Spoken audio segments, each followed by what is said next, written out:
the EGROW webinar series, which we do every Friday. Today is the first time we are trying 10 to 11 slot, and I am hoping that this experiment that we are doing is going to be very fruitful.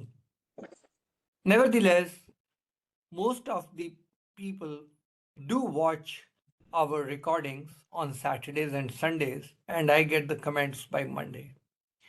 So we are experimenting today with this slot for the first time.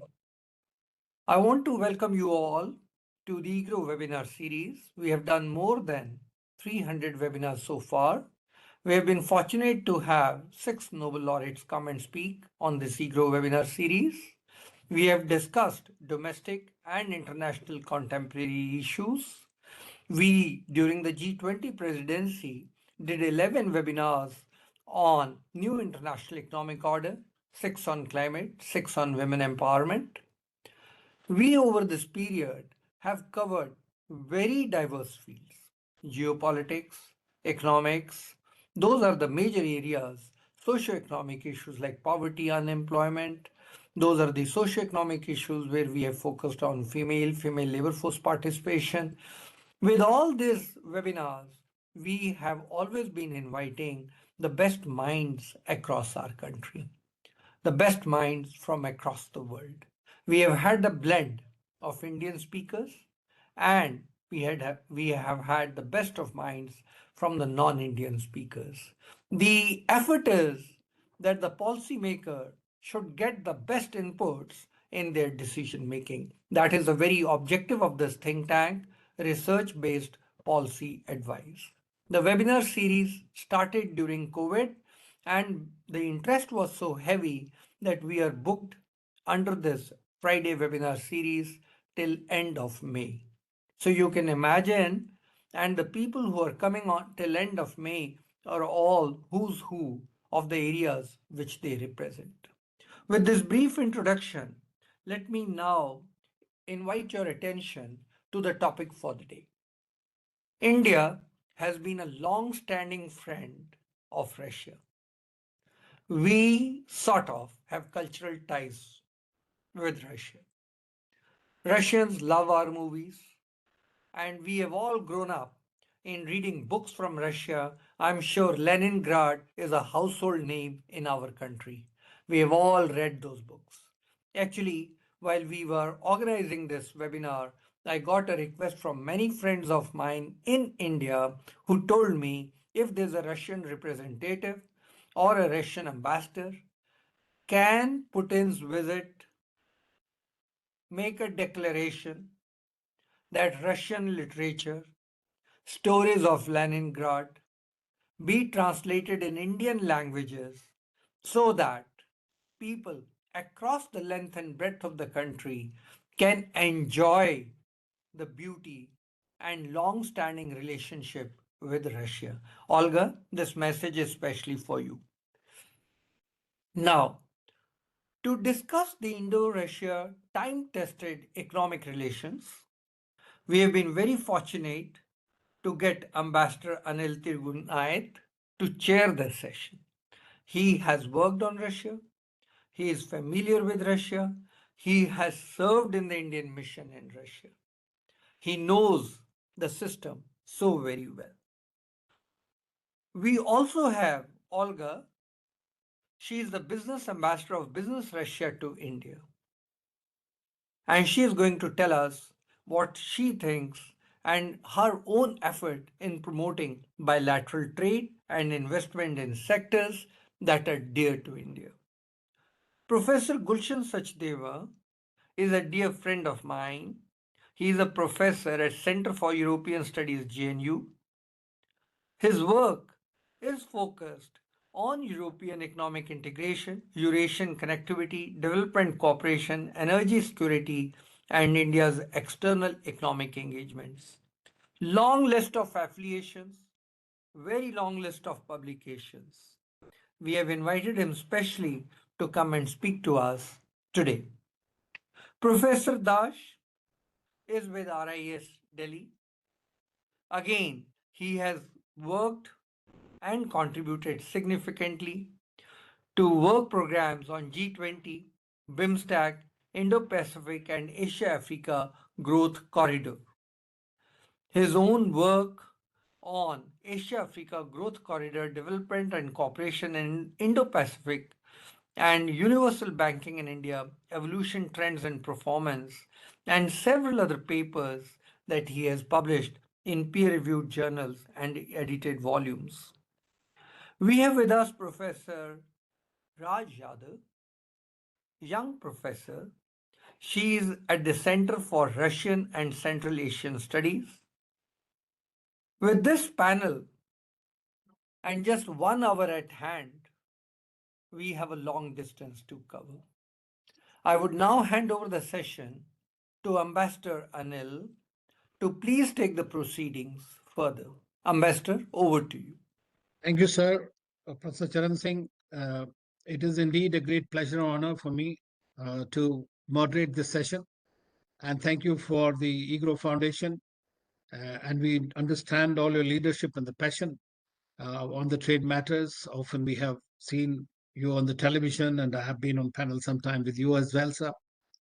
And of course, we have just introduced our friends of the panel. So for save the time, I will just say that nothing could have been more timely than this webinar that we are having today, because President Putin will be visiting India from December 5th to 6th. And already there is a lot of activity as far as trade and economic cooperation is concerned. Russia-India Economic Forum is going to meet soon. And there are a lot of huge agenda for this upcoming, it's rather extensive, which will cover a wide range of areas, mainly in energy, in defense, civil aviation, critical minerals, investment projects, and labor migration. So we feel also that defense, of course, going to be, which is also a part of the trade in many ways, and security. There are many big ticket items that are going to be discussed and perhaps finalized, despite the US CAATSA sanctions and the threats of that. More importantly, we'll have to watch what happens to the joint manufacturing of Su-57 and S-500 projects that are there, along with the full technology transfer.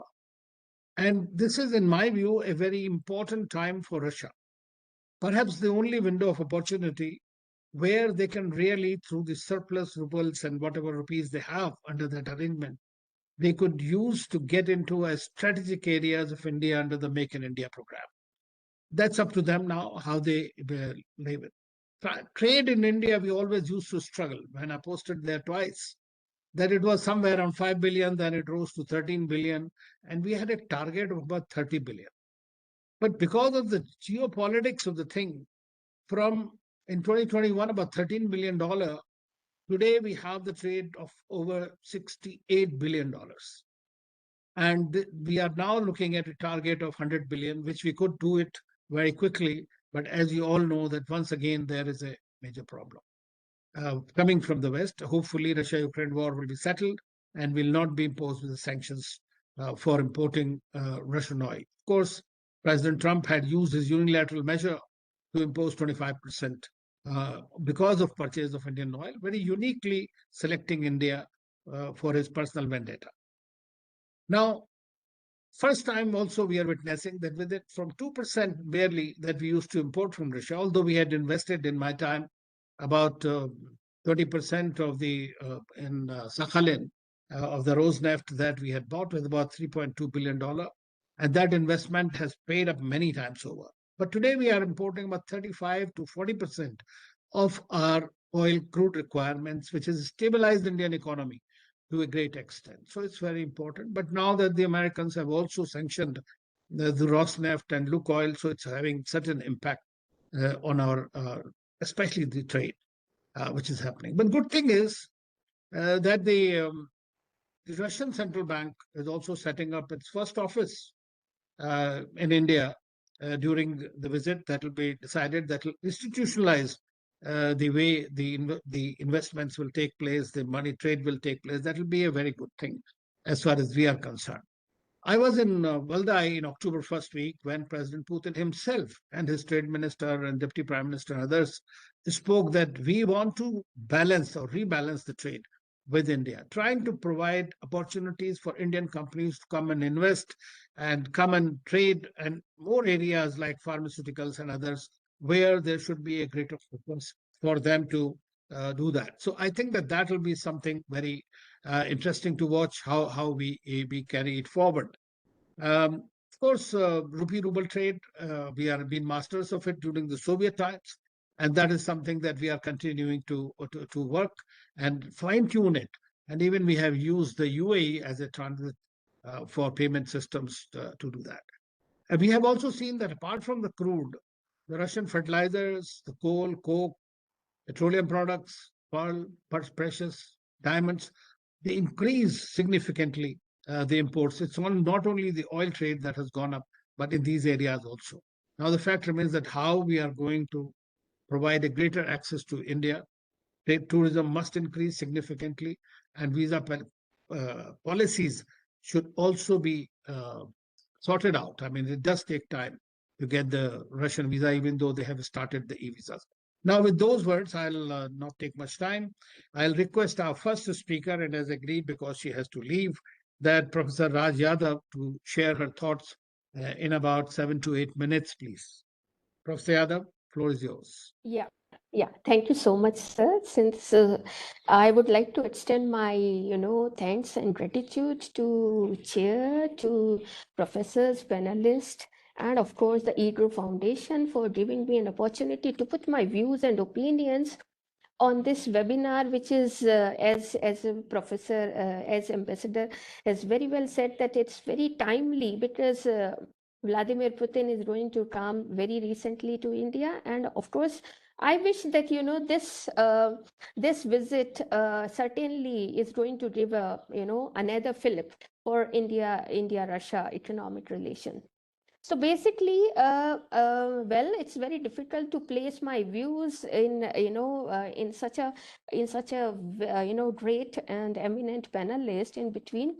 But well, I will try to make it very precise and very easy as well, because much has been said by by Ambassador as well. So, well, as an economist, I would like to initiate that, why economic relation or more specifically trade relations occur. So basically what I put it that it is rather the scarcity and of course the specialization that put it like comparative cost advantage and the absolute cost advantage that helps, that enables to put, that enables economic relation and the trade relation to occur. So basically my point is, of course, India, Russia has certain, to place in their platter so that, they can trade. And of course, why economic or trade relation possible or the status of trade between both the countries? So the demand and supply can provide an answer. Being an economist, I can put it like that. So what India demands and what Russia can supply. So basically, that's very important. So Russia is a country with huge proven reserves of hydrocarbons, as we know. And India is a huge market with population of 1.4 billion, and of course the world's third largest consumer of hydrocarbons. So it's, I mean, this data very well clarifies that what we demand. We demand energy requirements, and Russia has proven reserves, and it's so it's going to be a win-win situation between the two countries. And of course, what I want to tell, what I want to say, put it down, that the demand is projected to grow even in coming times by almost double by 2045. By the sectors of industries, transportation, and fertilizer sector. So basically, even in coming years, also. I see that the trade between Russia and India, so far as hydrocarbons are concerned, is going to flourish, and it will continue. And of course, I mean, it is going to help even in India to navigate with this, even the energy transition. So definitely Russia gets benefited to indulge in energy trade with Russia.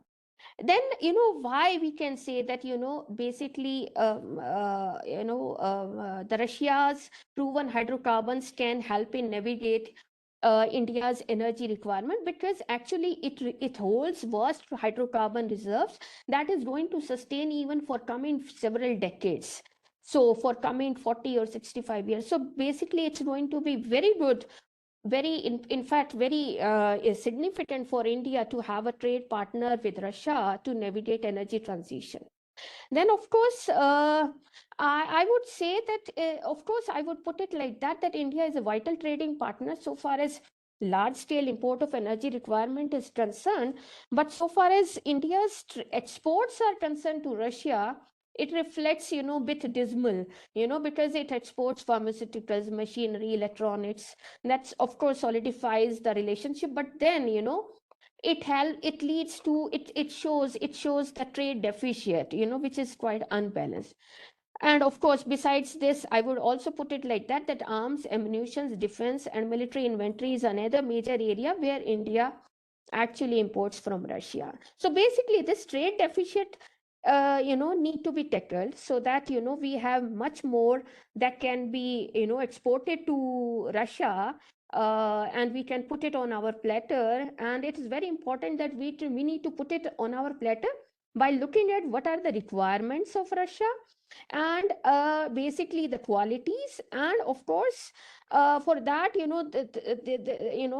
the business to business, people to people, and in fact even from academic to academic, and in fact the cultural relation, will matters. So, I will put it like that, that even, in another 5 years or so, like we can put it by that, by 2030, it is projected that the Russian Asian Business Council says that Russia-India trade is going to hit at $100 billion. So basically, it is very important for, in fact, the firms. It is very important for the industries. It is very important for the, in fact, financial firms, that, we can try to make our place in, Russian business, Russian market. And I can put it like, I'm delighted to acknowledge, even and quote the views of our fellow panelist, Olga Kulikova, that, the list includes chemicals, foodstuffs, electronics, and consumer goods. But then I do agree that there are challenges that the businesses are facing from opening or expanding in Russia, that are related to financial and sanctions risk, because, as we know, that because of this Russia-Ukraine conflict, that is going to have, the fourth anniversary in coming February. So basically, Russia has been slapped by the sanctions, a series of sanctions that has impacted, of course, I mean, that has impacted Russian economy, but nonetheless, Russian economy had showed resilience as well. But then the challenges that the businesses are facing from opening or expanding in Russia includes financial and sanctions risk, currency volatility, supply chain disruptions, and of course the non-tariff barriers. I would also put it like that, that when we see that, every cloud has a silver lining. So we also see that, in fact, the exit by the West during the sanctions has given an opportunity for the Indian firms. So basically, if I put it like, in the words of Dmitry Zavgorodsky, Chief Executive Officer of Russian Exhibition, so he said that, from around 2,000 Russian firms that are engaged with India in 2021, so this number has actually surged to 10,000 by 2025, and it is expected that it is going to be up to 30,000 Indian firms could be, involved and exporting to Russia in the near future. So basically, these are the few points which I see that, of course, which I see, it's quite positive, and it's quite impressive. But then I also see that um, uh, in fact the Russian visit, the Vladimir Putin's visit to India, of course.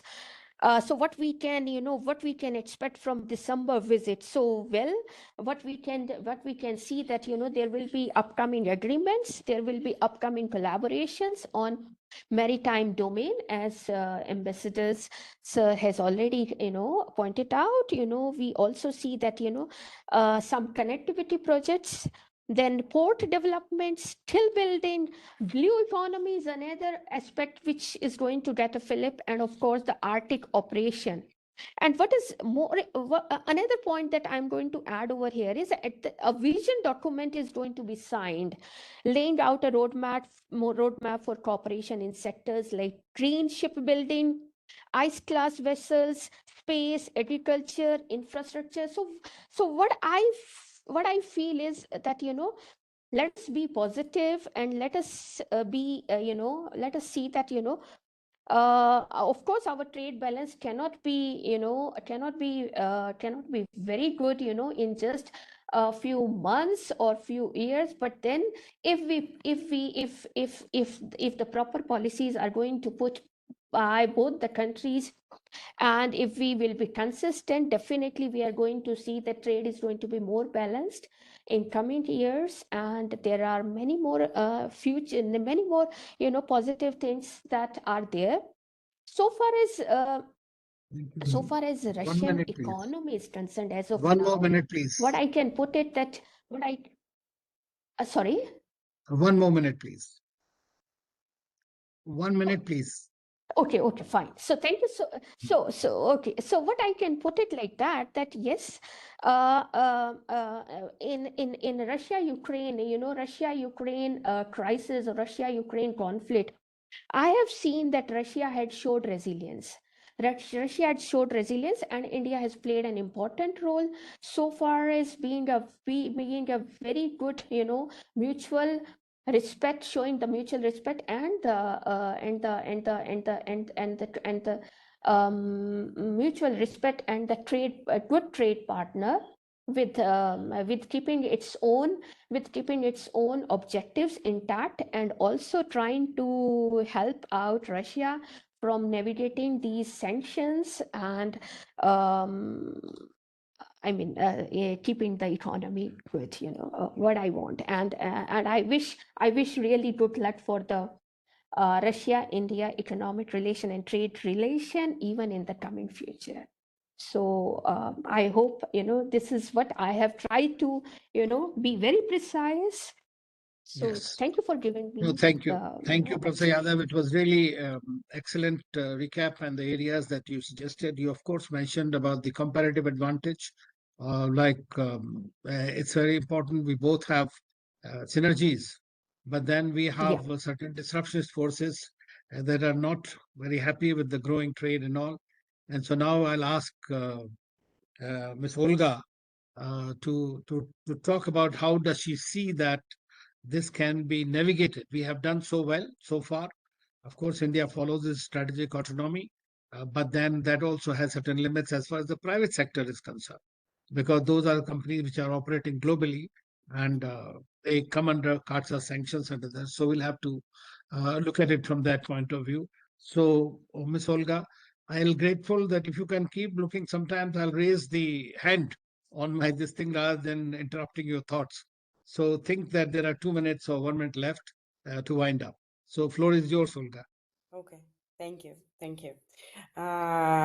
Distinguished guests and panelists, thank you very much for the opportunity today to participate in today's webinar, and thank you very much for EGROW to invite me to participating in it. And it's a privilege to speak about our Russian-Indian relations right now. Well, frankly, after the previous speaker, it's hard for me to add anything in a general general perspective, because a really great recap was done. So as a business Russia is actually association of mostly medium-sized businesses, and I've been doing work with India now as a business ambassador for more than 9 years.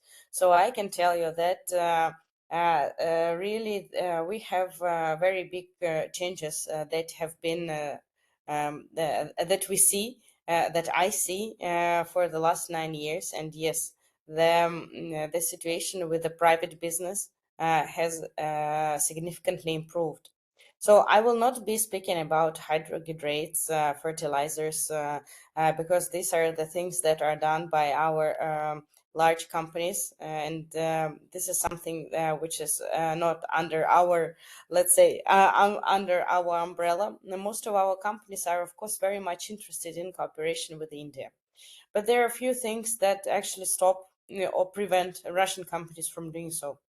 So I will give my thoughts about this based on my previous experience. So first of all, yes, of course, the Russia and India share not just a relationship of convenience, but a partnership of trust built over the decades, the friendship that lasts for more than 75 years.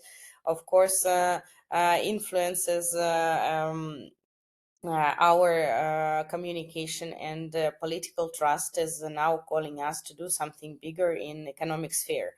So we need we actually need to transfer a politically strong relationship into an equally strong trade. So what I see that right now, what Russian companies are facing, and what everybody's, of course, speaking about, is that a lot of Western companies have left, and a lot of Western companies, they had stopped their supplies of different things which that were very much demanded in the Russian market. So Indian companies could have replaced that, and actually there was a big drive from the Russian companies to do so. But there were a few things that we faced, and of course, first of all, the major challenge that we've faced, and it's changing, but very slowly. Yes, it's an information gap. Despite that, Indian businesses have started coming more to Russia, still Russian companies, and well as I'm sure Indians, do not have that massive base of information, so they can share. They would know what is open, what are the possibilities for in the markets. So I would say that Indian companies mostly come to Russia with the textile, with food products, and and pharma, of course. But there are more niches to explore. There are more opportunities to come.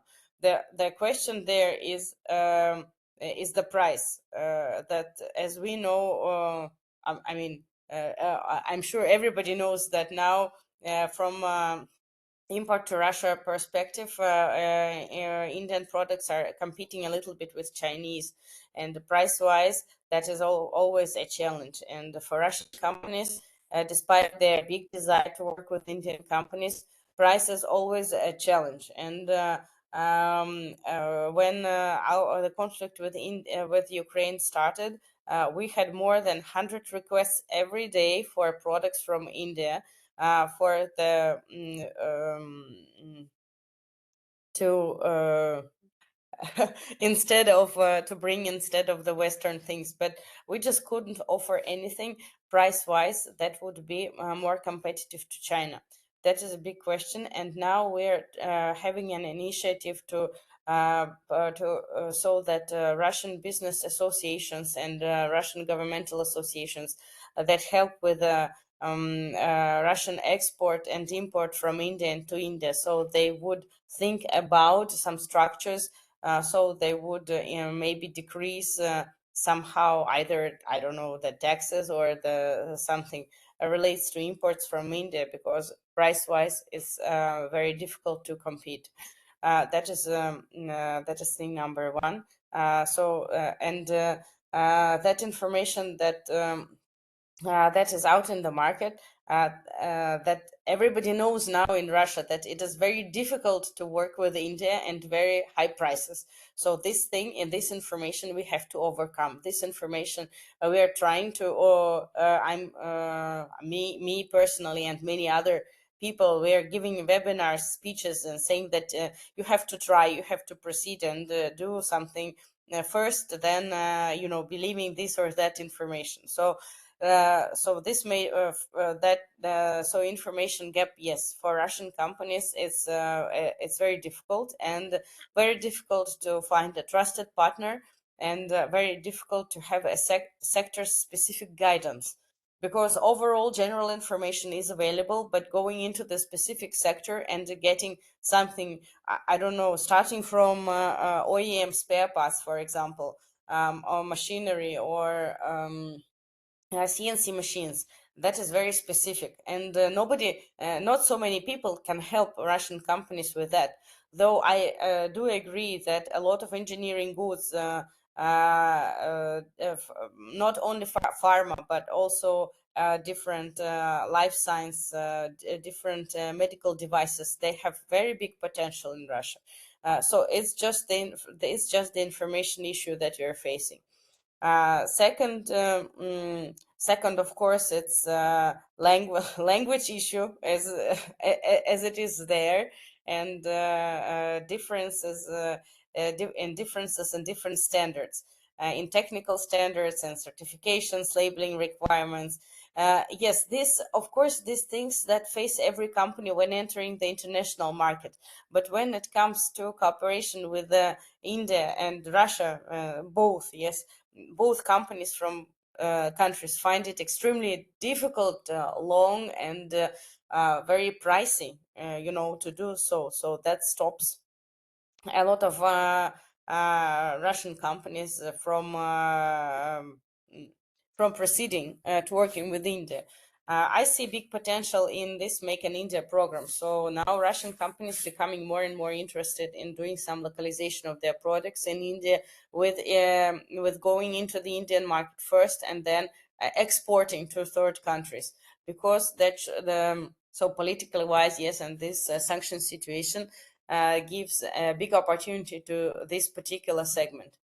And so we need definitely to, in my opinion, to provide more information and even services from business association wise perspective regarding the setting up companies, giving information about warehouses, about certification, organizing B2B meetings, more B2B meetings. So because now, at least from Russian companies' perspective, how it goes, a delegation from India comes with, I don't know, 20 or 30 textile companies, and we have only 5 to 10 Russian companies attending, because not very vast broadcast of this information. So still, Russian mentality and Russian thinking is a little bit more thinks India can supply tea, tea and spices mainly, and don't regard India as a supplier of different spare parts and serious machinery, even mining equipment. And we know that India can do it. So more efforts in making, in decreasing this information gap do have to be made, and that would really, from my understanding, that would really help, because sometimes the Russian companies come and say, okay, now we're supplying from China or from Turkey or from UAE. Is it possible to supply it from India? And then it turns out that actually India supplies it. So definitely that this has to be somehow sorted out, and more major efforts do have to go in this. I now hear that a lot of talks that how we can increase Russia-India trade. We have that it's 65 billion trade now we have, but it's very unbalanced how we do this. So one of my theories is that to change this, we need to cooperate in AI technologies and in IT, because India is very strong in that. Russia is strong in also in IT, but in a different area. So creating this cooperation in India, using that rupees that are, let's say, as I say, stuck in India, though they are not definitely stuck. So I mean, Making this cooperation work for both Russian growth and Indian growth and development, that would really increase their participation in Russian companies and Indian companies in the development. So AI technologies, smart cities, this is something that Russians are good at. And if we're speaking about trade just of simple products, Russia is not such a big market for India. We're only 130 million people. When in webinars I say that Russian business Russia has more than 7,000 companies in it, and for Russia it is a huge amount. Some Indian businessmen, they start laughing. 7,000 companies, this is nothing, compared to India. So that's why we have to find the solution in some smart products, not just a simple trade. That's what I think, because economical situation here is a little bit tough, and I don't think that import will increase that dramatically just because of the situation in here. This is point number one. Point number two, yes, sanctions, and we don't know how things would proceed. We do hope that things mm, will go positive, but you never know. And still, the world will be divided. That's for sure. Yeah. Which market would be more preferable for Indian companies? We don't know yet. So that's why I think cooperation in something that has a big added value. That is our step number one, and giving more as much information as possible about the opportunities, and making things easy and understandable for Russian companies. That's number two. And number three, of course, even though Russians and Indians are very much similar, I would say, but still we are very different, and the approaches to making business are different. And these things also need to be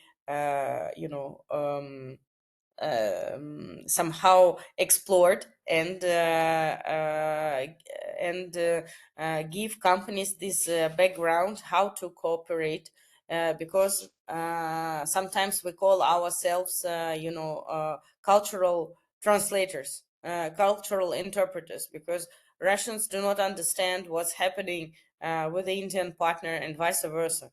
So these three major things, they do have to be adjusted at the level of let's say SMEs, and these things, that they will boost the trade, because Russians do have to believe that they can work with India, and Indian companies vice versa will have an opportunity to work with Russian companies, not only in major areas like textile and food, which are very difficult and very competitive in Russia. But they need to make market research on the areas where they have the potential. And trust me, there are a lot of different opportunities. So I hope that was a little bit clear how things are going with private business now in Russia and India. I'll be happy to answer the questions if you do have so.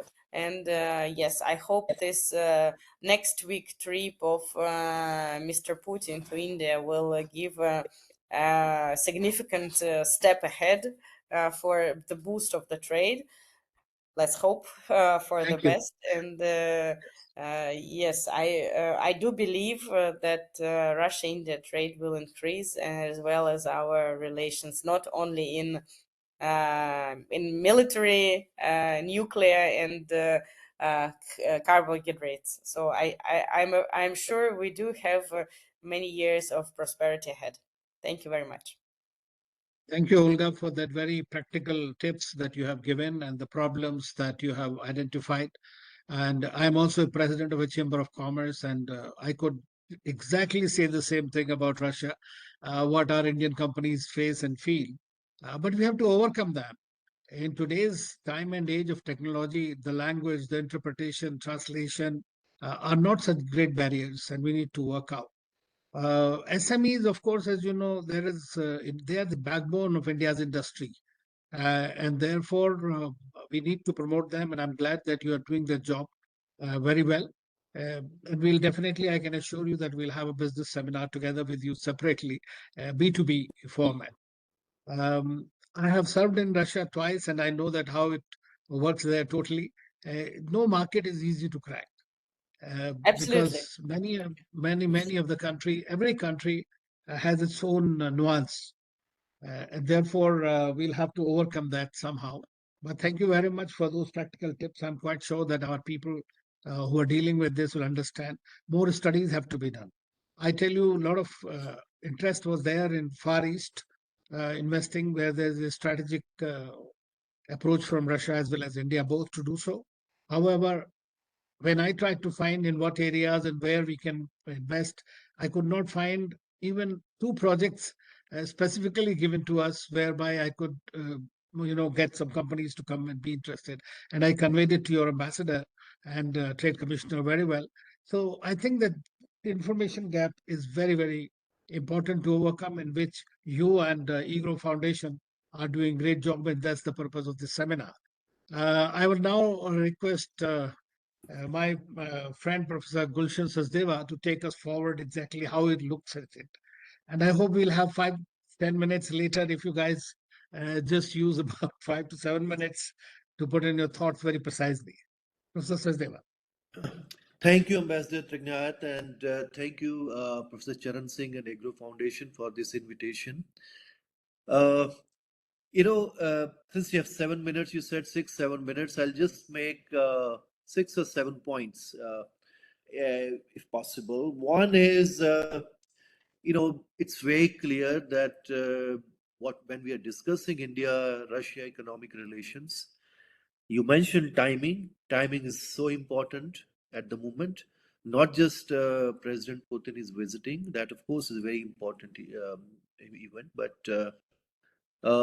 yesterday we were also discussing the 28-point peace plan. So a lot of things are happening on the Russia-Ukraine front. And this is also important because when India-US trade talks are also at a very delicate stage. And this issue has become a very important issue even in those discussions. So what happens between India and Russia will have much larger implications in the years to come. India-Russia relations, as you know, I mean, we all follow, here, for decades, we know that they have been very special, very close. But, one thing happened that historically, even during the Soviet period, till the collapse of the Soviet Union, we had very close strategic and political partnership relationship with the Soviet Union. But one important pillar of that was also very close special trade and economic relationship. Now, when Soviet Union disintegrated, that pillar somehow we were not able to restore that one. Of course, the politically, strategically, and in certain areas in defense and nuclear, etc., we were working closely, and in the energy sector. Both the governments, since 2000, when we signed strategic partnership, we have been talking about this, but somehow for the last so many years, our trade was just stuck at about 10 billion, despite all the efforts by both the countries. Now, very interestingly, as a result of Ukraine war and the sanctions and Europeans moving away from Russian energy, somehow there is a new dynamism, new momentum, and also new kind of issues which has come. Because now, in the last 3 years, and particularly the last 1 year, 35 to 40% of Indian crude is coming from Russia. And as a result, you have a 70 billion trade, and it can easily touch 100 billion. That's not really a difficult thing because we are talking about. But then there are whether this is sustainable. Now that's the only thing which we have to, because this has given a new momentum. We are also talking about, again, very seriously about India-Eurasian Economic Union, FTA. And because of this new energy trade, this is one is that we have now volumes. We can do many things. And as a result of this, all the connectivity projects which we have talked for many years, North-South Trade Corridor or Chennai-Vladivostok Corridor or other corridors, I mean, we talked about it, but didn't really take off because the trade volumes were not there. Now the volume is there. Can we sustain this volume? The major issue, apart from a couple of things which earlier speakers have mentioned, one is which I think both the governments have been. We must give this credit, despite all the problems, sanctions, everything. Transactions of close to 60 billion of imports from Russia when Russia is out of SWIFT. The kind of mechanism which they have built, that's not, people thought that that's going to be a major problem. That somehow we have been able to resolve that issue. And my understanding is that more than 90% of that is not really actually in the Indian rupee, that's going in other currencies. So it's not the question of really that Indian rupee is being piled up or something. That's not really an issue. So it means that mechanism is working. And I think since we'll also have a BRICS presidency and certain discussions are there, maybe we can sustain that mechanism, not just between India and Russia, but also in the larger context of BRICS.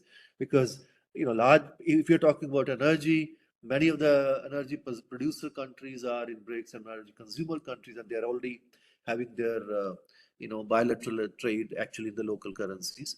Whether you look at Russia, China, Russia, Iran, India, Iran, we used to do, and we are also doing now with Russia. So many things can really happen from what is happening now. And I think the energy trade is also become a litmus test for India's strategic autonomy.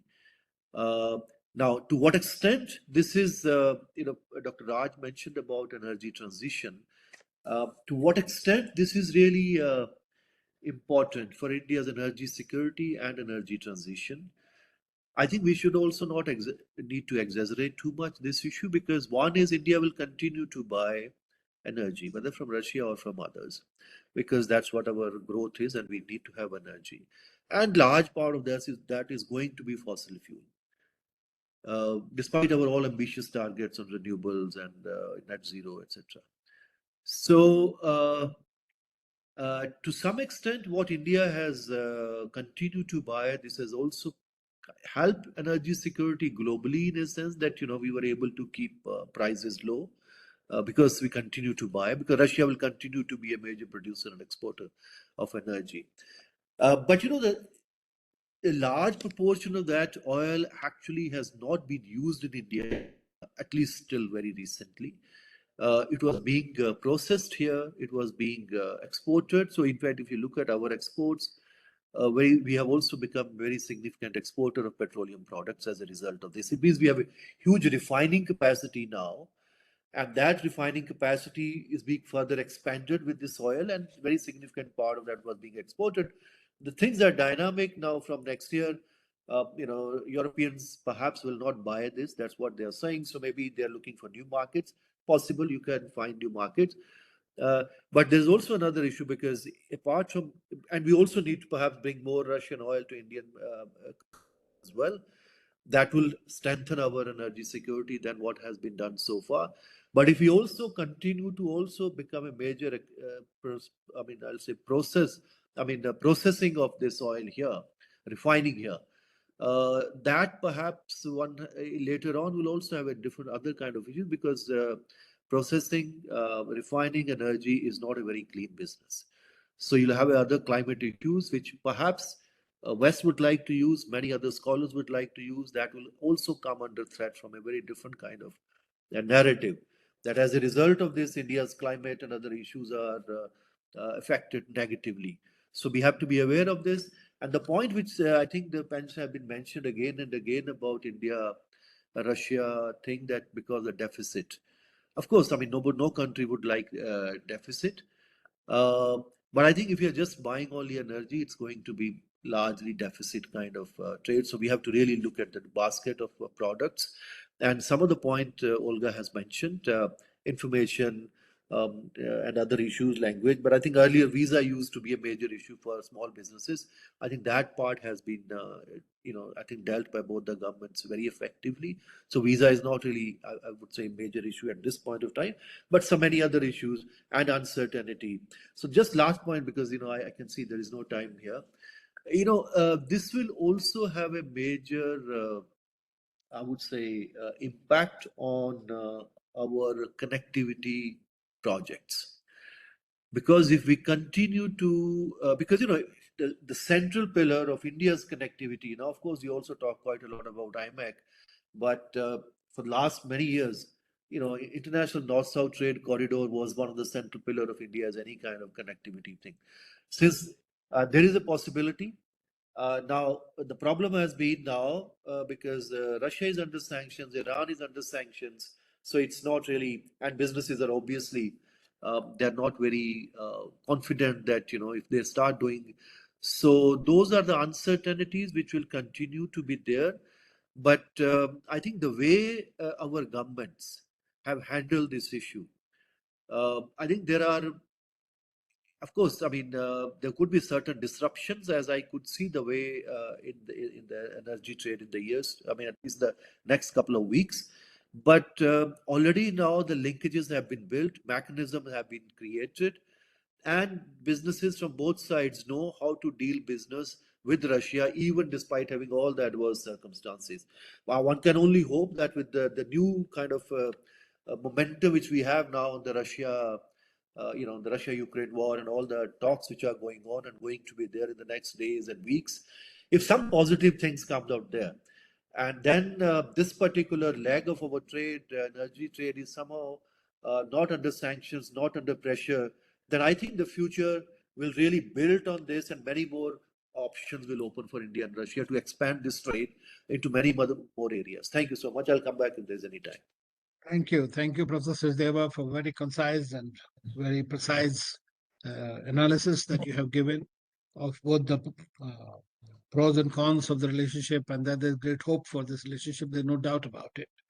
Of course, I mean, I think one thing one could do is to create some kind of a special purpose vehicles, because we are going to face these problems of unilateral sanctions going forward. Protectionism is increasing significantly, and I hope that that is something the governments will look at creating so that the bilaterally. On the connectivity, we just read somewhere that the first consignment between India through Iran and Russia, Iran, India would actually be coming in the shortest possible time as soon as that leg of the train, railways is completed. Now we have, last but not the least, Professor Priyadarshi Das, and we request you, sir, to kindly just take as little time as possible. I wanted to give 2-3 minutes at least to one question. Yes. Floor is Thank you yours. so much, sir. First of all, thank you, Professor Charan Singh, for inviting me to this important discussion. Before you said, sir, I made up my mind to make bullet point observations to the extent Thank you. possible. So, first of all, I'd begin with the point made by our External Affairs Minister 2 years back, that India-Russia relation is perhaps the only constraint among this changing geopolitics. And if we say so, then the responsibility comes to both the countries, that there are a lot, we have to go beyond the windfall gains and losses from the geopolitics that is happening in the last few years. There has been historical relationship both the countries in terms of technology transfer. If we see the initial years of cooperation, it was industrialization, heavy industry, and we are discussing the same today. And if you think of services, services has remained a under harnessed area so far. So we are investing in IT sector in Russia. So why not we? Olga mentioned about that they are good in smart cities, mostly the hardware part of the IT. We are good in services. So shall we talk about services? And Olga also mentioned that the source of cost, high cost, because we are losing out to China in terms of price competitiveness. So the source of cost could not be just cost of manufacturing or the cost of production, rather other factors. So there could be a mechanism that we have already the mechanisms of IRIGC and the strategic economic dialogue that Niti Aayog does. So during the president's visit in December, both the mechanisms could be activated to discuss that what are the new areas like space, critical minerals, climate technologies, climate finance. So we need to discuss about all these matters which are new areas under that constant relationship framework that if we think so.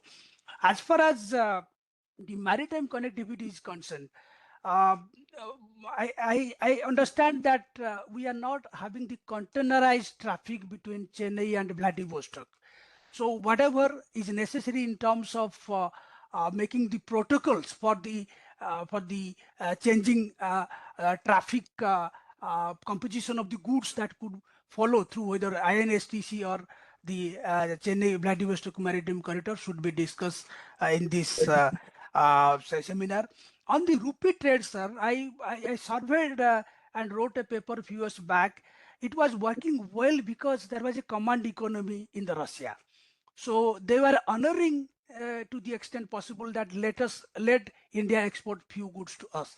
Later on, before the disintegration of USSR, they understood that, as per the literature, that they are importing inferior goods from India, which they could have imported from any other country. So that led to sort of ignoring that mechanism. And we came back again because of sanctions in Iran and other things.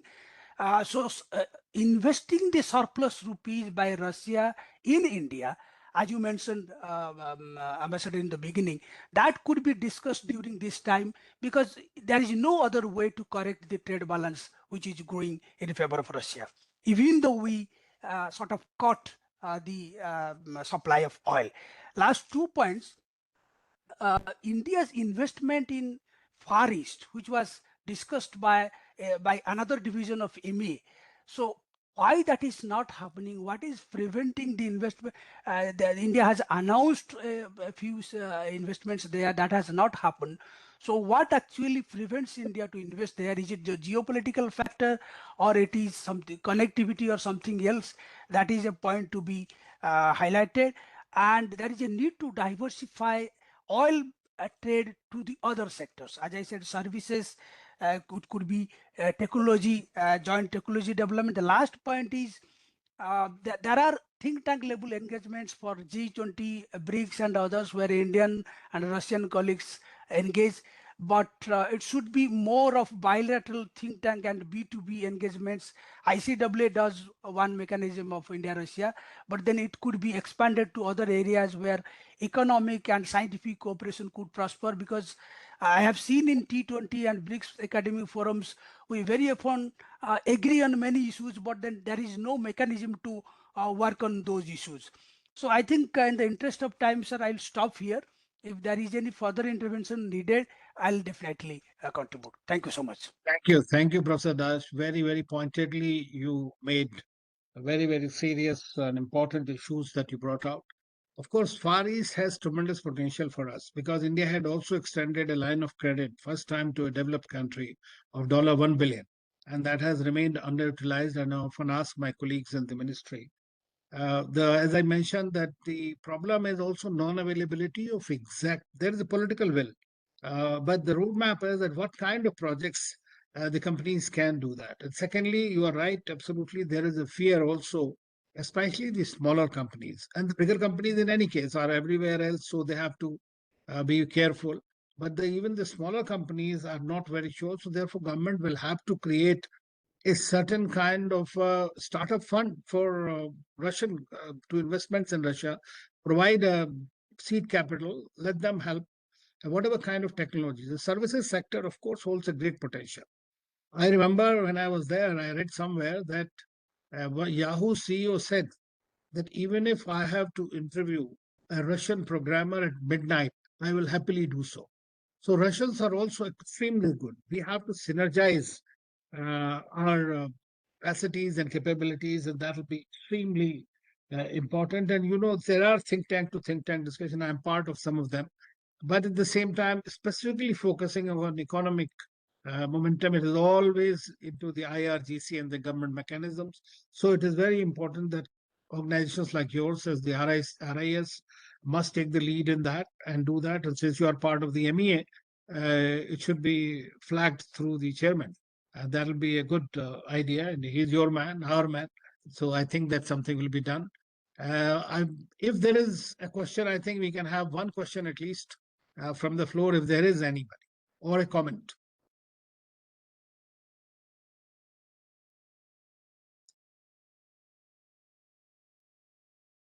Please raise your hand, unmute yourself.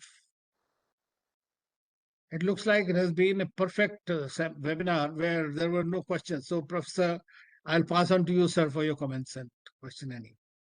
Thank you, Ambassador. It's 11, and I think everybody has to start the day. We have experimented this time slot for the first time. Very happy, nearly 46 people joined. I was very worried at the beginning.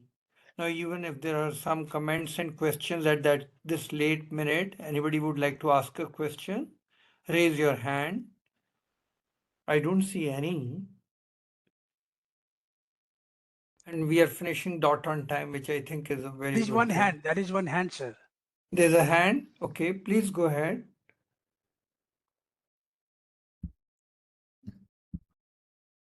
Hello, good Yeah, morning. please. Good morning, everyone. Yeah. So my question basically is, we've seen how Indo-Russian economic relations are.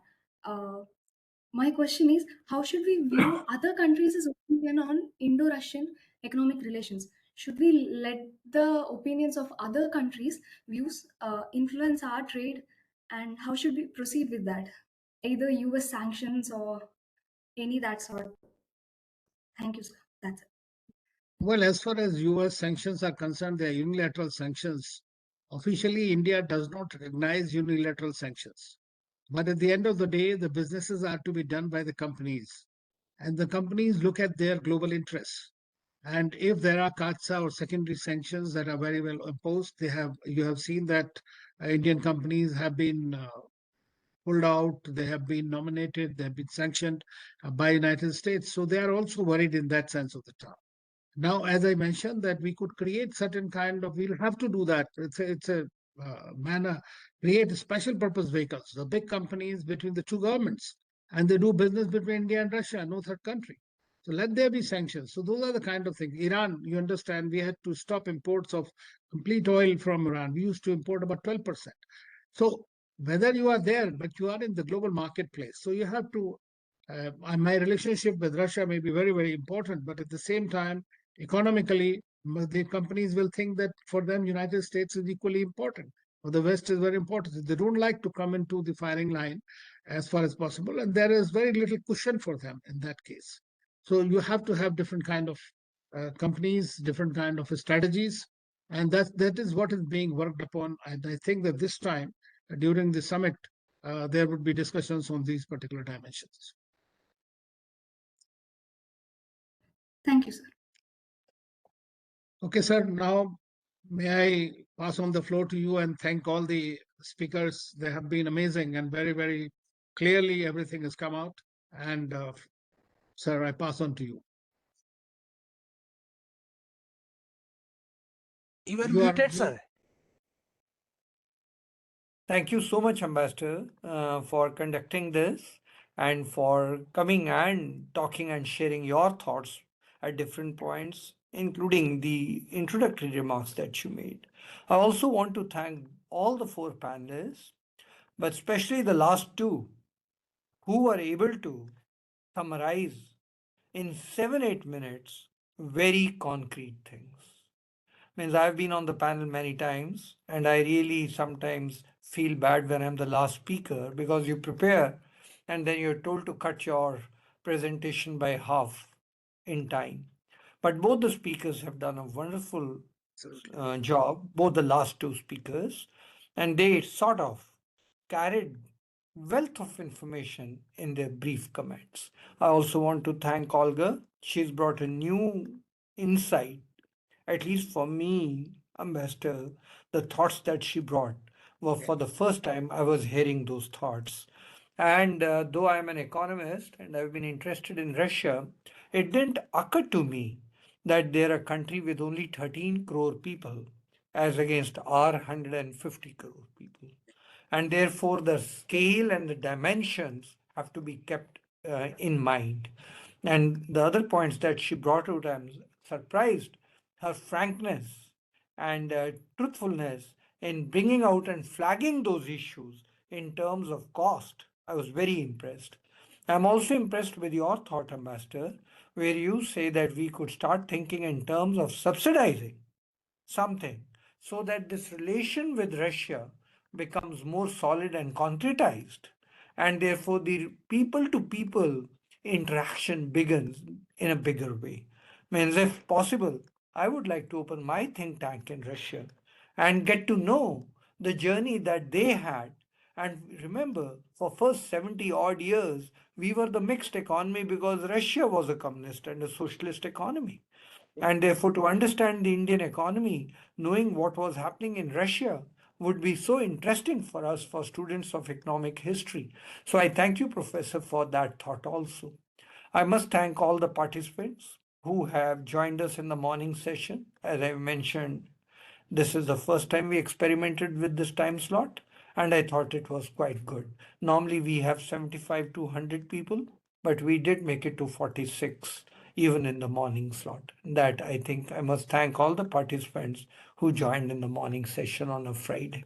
With this, let me conclude this session. Our recording will be available by tomorrow noon. You're welcome to use it. I'm sure I would like to send it to the Russian embassy as well as MEA ambassador, of course, is here, and I'm sure he's going to send it and hope this is useful for the dialogue that happens between the two premiers of our country. Next week, in the evening, which is our preferred time slot 4 to 5, we are going to have a discussion on the Punjab economy, and we'll have 3 speakers from Punjab. This is part of our endeavor of EGROW. Instead of learning from what's happening in London, Sydney, or New York, let's start learning from each other what's happening in different parts of the country, the states which are galloping ahead, and the states which are nosediving into a bad area. Both of them have a lesson to share. So next week, we are going to listen to Punjab, experts from Punjab. A book has been recently published on Punjab. The author and a few discussants will tell us what's been the journey of Punjab and what are the lessons to be learned, what not to do, so that you don't nosedive into deep trouble. With Thank you. that, let me thank you all. Wish you a great weekend, a great Friday, and look forward to seeing you all next Friday. Thank you very much. Thank you, Thank you sir. so much, sir. Thank you.